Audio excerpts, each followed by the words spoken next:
नमस्कार मित्रों।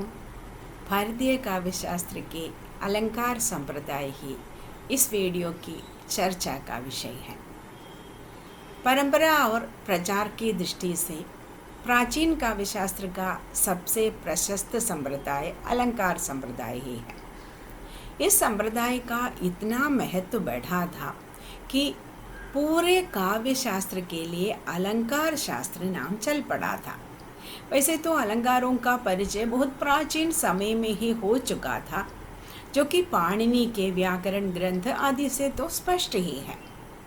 अष्टाध्यायी में उपमा के उपमान, उपमेय जैसे विविध अंगों की चर्चा मिलती है। फिर भी एक संप्रदाय के रूप में अलंकार शास्त्र का विकास बहुत बाद ही हुआ था।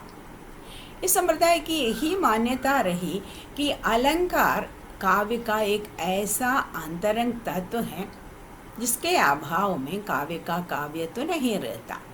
यह ठीक ही है कि इस संप्रदाय के किसी भी ग्रंथ में स्पष्ट रूप से यह घोषणा नहीं मिलती है कि अलंकार काव्य की आत्मा है, किंतु सब ग्रंथों में काव्यांगों के बीच सर्वाधिक महत्व देकर अलंकारों की चर्चा की गई है।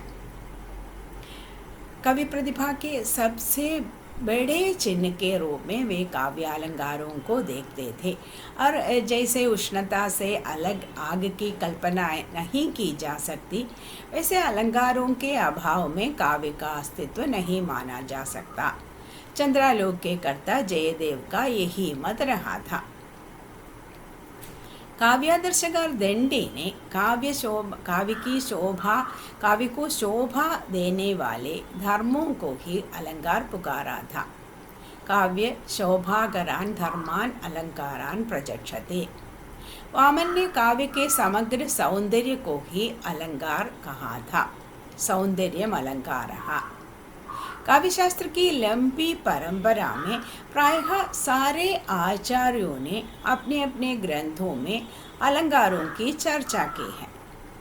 ध्वन्यालोक, काव्य प्रकाश, साहित्य दर्पण, रस गंगाधर जैसे कुछ ग्रंथों को छोड़कर अन्य सारे मुख्य ग्रंथों में एक तरह से अलंकार चर्चा ही सबसे विस्तृत है। इस ग्रंथ से होकर या इन ग्रंथों से होकर अलंकारों के वर्गीकरण एवं संख्या में भी वृद्धि होती रही है। इस प्रवृत्ति के भविष्य में भी बढ़ जाने की संभावना भी है। नाट्यशास्त्र के प्रणयन के साथ काव्यशास्त्र का व्यवस्थित विकास माना जाता है। इस ग्रंथ में अलंकारों का विस्तृत विवरण नहीं मिलता।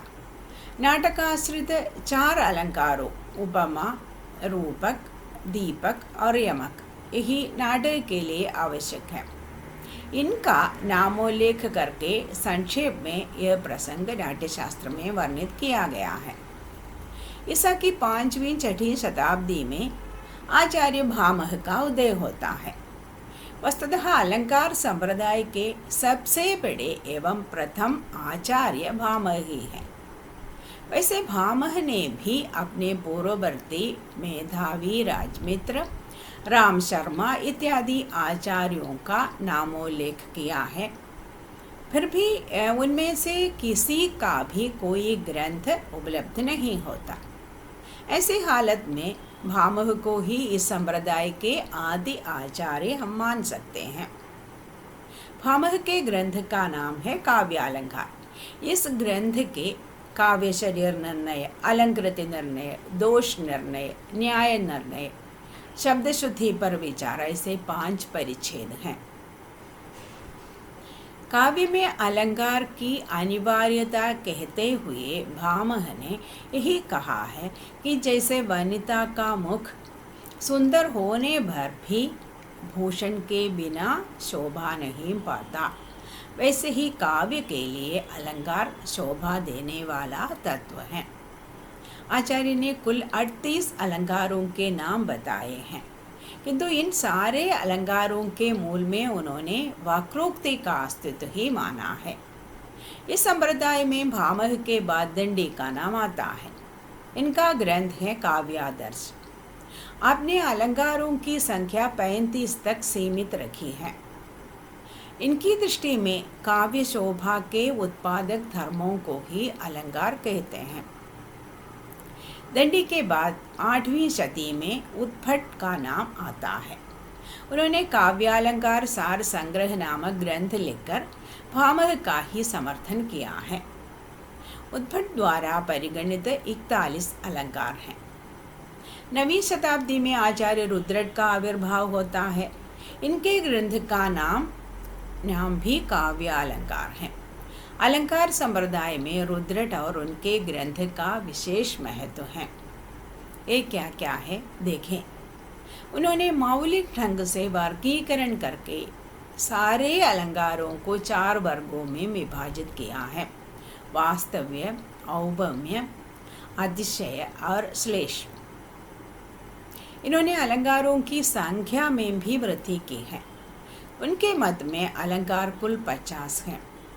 रुद्रट के विषय में यह भी कह देना चाहिए कि उनका दृष्टिकोण बड़ा ही पांडित्यपूर्ण और संतुलित रहा था। वैसे अलंकारों को प्रमुखता देते हुए भी रस की उपादेयता को वे पूर्ण रूप से मानते थे। इस कारण रसों का विवेचन भी इन्होंने बड़े व्यापक रूप से किया है। इस दिशा में उनका एक महत्वपूर्ण योगदान प्रेयस नामक रस को अलग दिखा देना है। वस्तुतः आगे यही प्रेयस रस वात्सल्य रस के नाम से कहा जाने लगा है। इनके पूर्व के आचार्यों ने रस, भाव आदि को भी अलंकारों के अंदर मानने की भूल की थी। रुद्रट ने इसका विरोध करके रस को अलंकारों से स्वतंत्र काव्य तत्व के रूप में प्रतिष्ठित किया। यह रुद्रट की एक महान उपलब्धि है। एक अलग काव्य तत्व के रूप में औचित्य को भी सर्वप्रथम रुद्रट ने ही प्रस्तुत किया था। आगे इस संप्रदाय में अलंकार सर्वस्व के लेखक राजानक रूयक, काव्यानुशीलन के कर्ता हेमचंद्र, वाग्भट अलंकार के प्रणेता वाग्भट, चंद्रालोक के रचयिता पीयूषवर्षी जयदेव, चंद्रालोक की टीका कुवलयानंद के कर्ता अपेय दीक्षित, एकावली के कर्ता विद्याधर, अलंकार शेखर के प्रणेता केशव मिश्र आदि बहुत से अलंकारवादी आचार्य हुए हैं। संस्कृत की यही परंपरा हिंदी के रीति युग में चली आई है। हिंदी के रीतिकाल या मध्य युग में शताधिक अलंकार ग्रंथ रचे गए हैं, लेकिन इनमें प्रायः मौलिक विचारणा का अभाव है। अधिकांश में किसी पूर्ववर्ती संस्कृत आचार्य के ग्रंथ का अनुवाद मात्र तैयार करके रखा गया है। अंतर यही है कि जहाँ किसी ने भामह और दंडी का अनुसरण किया तो और किसी ने जयदेव और अपेय दीक्षित का। भामह पद्धति के अनुयायियों में केशवदास मुख्य हैं और दूसरी पद्धति के अनुकर्ताओं में चिंतामणि त्रिपाठी का नाम पहले आता है। नवीन युग में भी मुरारी दीन, भगवान दीन, कन्हैयालाल पोद्दार, रामदहिन मिश्र इत्यादि हिंदी के आचार्यों ने अलंकारों का विस्तृत विवेचन किया है। इनमें भी नवीनता नहीं कही जा सकती, किंतु उदाहरण अवश्य नवीन है और विवेचन में स्पष्टता भी है। डॉक्टर नगेंद्र ने भी अलंकारों का पुनर्मूल्यांकन करके पाश्चात्य काव्यशास्त्र और मनोविज्ञान की दृष्टि से अलंकारों की उपयोगिता प्रदर्शित की है। वास्तव में नवीन युग के ये आचार्य अलंकार शास्त्र के अच्छे विद्वान थे, किंतु उनको पारिभाषिक अर्थ में अलंकारवादी शायद ही कहा जा सकता है।